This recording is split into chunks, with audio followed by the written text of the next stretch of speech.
Romy be flippin' her hair back and forth as she opens the film writing her hubby Jacob. Though they have been together for 19 years, their love remains exactly the same. Romy goes to the next room, plays some P-Hub, and starts to give herself a fistful while seeing another lady get controlled until Jacob at last falls asleep. She a girl boss, hence she rehearses her speech the next day. She also makes her kids breakfast and lunches. She eats with daughters Nora and Isabel and husband Jacob. An vicious dog is going to attack her on her way to work. Suddenly a chiseled man urges it to stop. She arrives slightly late for the launch, but Esme, her assistant, has already set everything she needs. Romy is releasing a new product and is the CEO and creator of Tensel, a business building robots for warehouse automation. Oh, she finna cause unemployment among Amazon workers. Then Esme brings Romy the new interns to meet. Samuel, one intern, questioned Romy's speech's authenticity or merely theatrical quality. Embarrassed, Esme walks them outside. Romy's eyes stay somewhat too long on the man. Romy sees the intern once more a little later and requests him to bring her a coffee, so behaving like a good lad. Samuel says he offered the dog a treat to help it relax. He even jokes and asks Romy whether she would want one as well. Boy, she may be your granny. Jacob requests another Uber ride later that evening, but Romy tries to precisely tell him what she wants. She continues to give him directions on how to dominate her, but Jacob laughs and claims he cannot do it since it makes him feel like a villain. Romy finally caves and lets him pursue anything he chooses. Romy tells Esme she grew up in communes and cults, and she is surprised since black people don't play with that crap at a party. Samuel then trails Romy outside to smoke. Romy is shocked that Samuel chose her as a program mentor since he claims to have done. Romy sees Samuel dropping his necktie on the floor as everyone is dancing. Romy hides Samuel's necktie and grabs it the next day as the office is being cleaned. She smells it when she gets it to her office and puts it in her mouth while she gives herself the 5-finger thrill. She gets some injections to her face, cryo-freeze treatments, and even routinely goes to therapy as her looks is as vital to her as her mental health is. The family snaps pictures together, but Isabel makes fun of her mother's fixation with looking younger.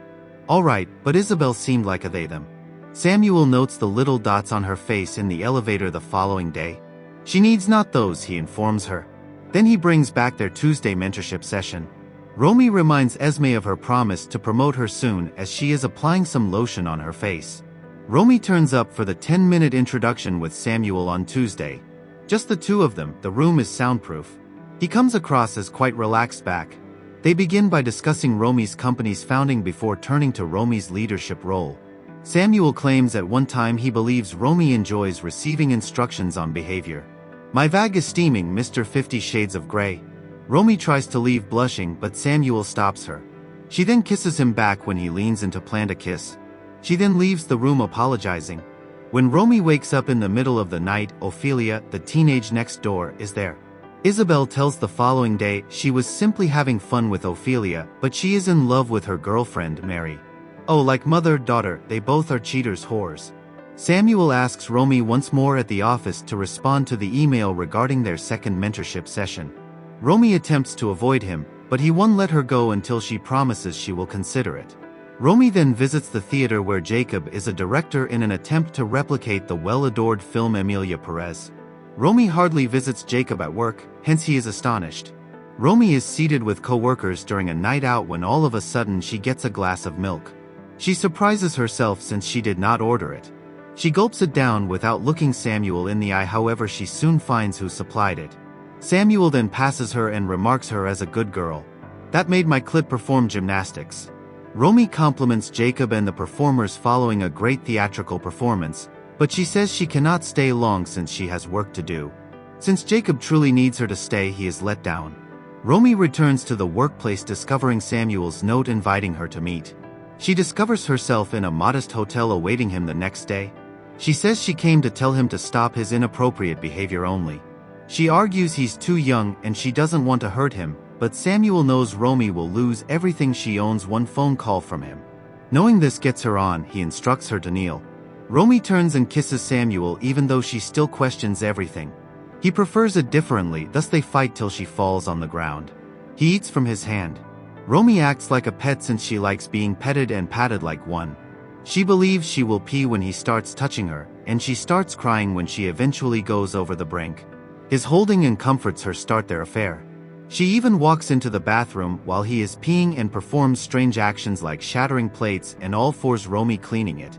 Still, Romy returns home to her amazing family as though she is not being hogtied following her 9 to 5. One day Romy gets home and is shocked to find Samuel seated with her family. Samuel says he was requested to bring her laptop personally as Romy forgot it. Jacob and the girls then ask Samuel to hike with them.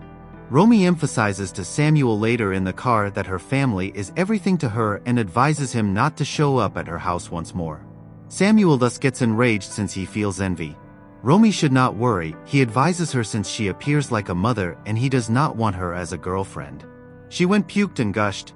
She claims she is simply looking out for him as he is a zygote. She then advises they go on maintain things professional. Not long later, Samuel tells Romy he wants to be moved to another department, but she objects as an internal probe will be started and she could lose all she owns and people would be asking questions. Jacob intends to break his wife's back one night, but Romy has reached her limit and eventually confronts him stating she never had an orgasm with him.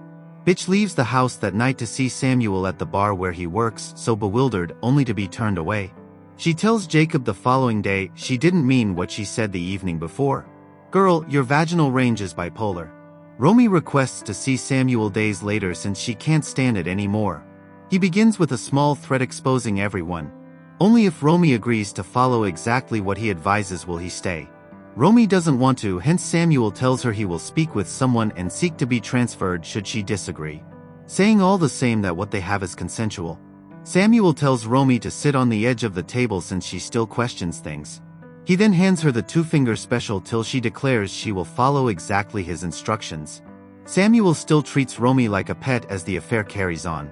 Romy even picked the name of her husband as their safe word for their activities. She once licked leftovers on her face and gets on all fours to slosh a plate of milk on the floor.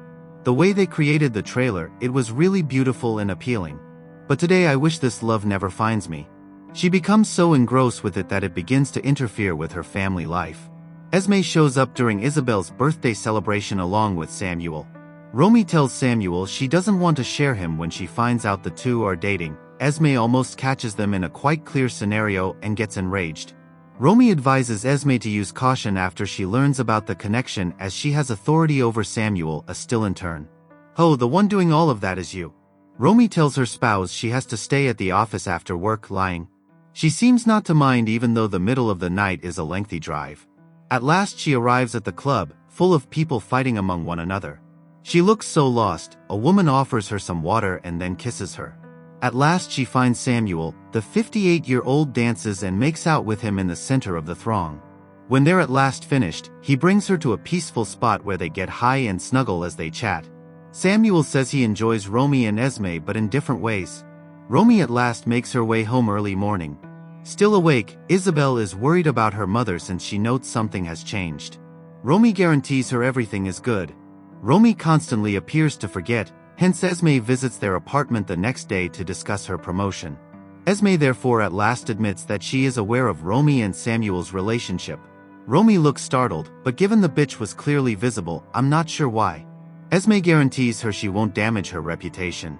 She just wants to be promoted since she deserves it, not because Romy is worried she would tell the world her secret. Surely, boss's move is excellent. Romy is advised by Esme to keep generating chances for women working with their company. She also expects Romy to quit meeting Samuel and that she would keep being the moral model she always believed of to be. Still rocked by the disclosure, Romy tells Jacob at last. She acknowledges that she tried everything, including therapy and other activities, but nothing turned out to correct her. She writes another man since she claims she couldn't receive what she wants from Jacob. She lies once more, claiming it was a stranger and that it happened once alone. Bitch, you produced that until it became chafed. Romy also acknowledges that the excitement of having something at stake, like losing her profession or her family, was what drove her, not the quirks or the sexuality of it. At last Jacob snaps. She has compromised the most vital thing in their life, their children, hence he advises her to pack her bags and leave the house. She observes Samuel swimming in the pool when she is lodging in their estate. She holds his hand and he pulls her into the water, they then keep out and hug each other. Suddenly Jacob steps in and they conduct their chat indoors. Romy tries to convince them to stop while the conference gets more intense and Jacob and Samuel start to grapple one another. When they at last cool off, Jacob believes Romy has betrayed Samuel, but Samuel says otherwise. Jacob bursts in tears and experiences a panic attack. First Samuel attempts to cool him down, then Samuel chooses to leave. Esme at last earns the promotion she has always wanted. Some time after that, Esme is ready to keep everything a secret so that women can live in an environment free from obstacles, allowing them to keep climbing the ladder. Isabel also visits Romy at their holiday property and discovers her asleep on the couch. The family needs her, hence she wakes her and persuades her to come home. And Jacob is reading the Bible in unusual manner as well. Jacob ignored the girls, so they never know what the issue is between their parents. Still, Isabel is rather convinced her father will pardon her mother.